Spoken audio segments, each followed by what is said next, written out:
Hello everyone, this is Ashmita from Sourav Sir Classes. Here we are solving the geology paper of 2022 Civil Services Mains Examination. We are focusing on this question today, that is, illustrate and describe any 5 types of drainage pattern and give an account of the factors that influence the drainage pattern development. Now let's talk about the first 5 types of drainage patterns.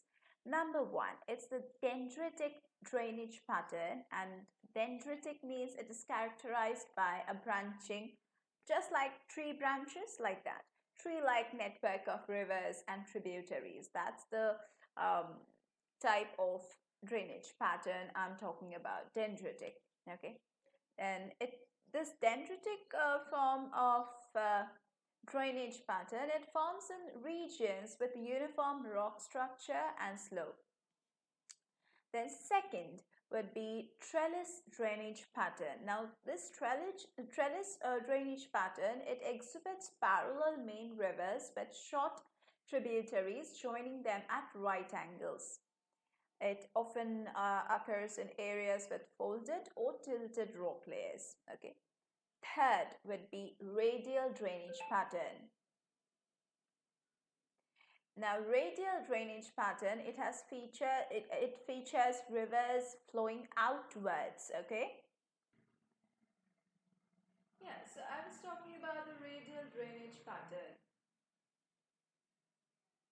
So what happens in a radial drainage pattern is that it features certain rivers which are flowing outward from a central high point, and this is common around volcanic cones or domes.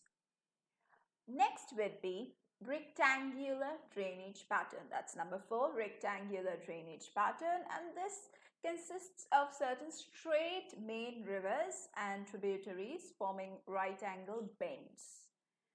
Fifth would be, okay, so talking about the rectangular drainage pattern, it develops in areas with jointed or fractured rock formations.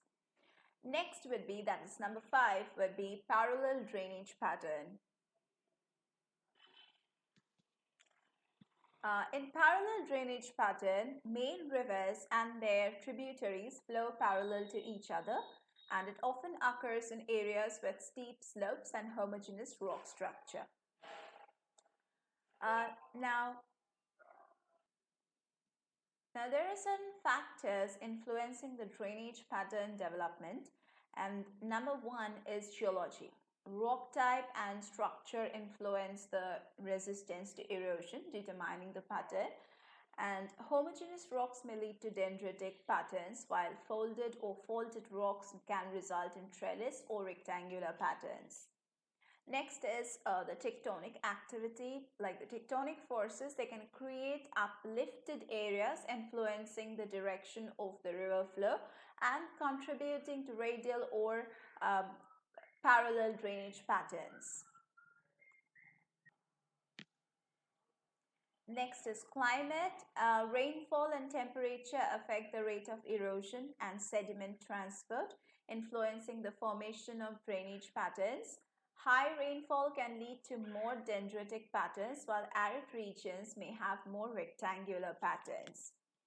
Then comes the slope and the topography. Now, steeper slopes often lead to more rapid water flow, affecting the development of drainage patterns, and flat areas may encourage the dendritic patterns, while valleys may influence the rectangular or trellis patterns.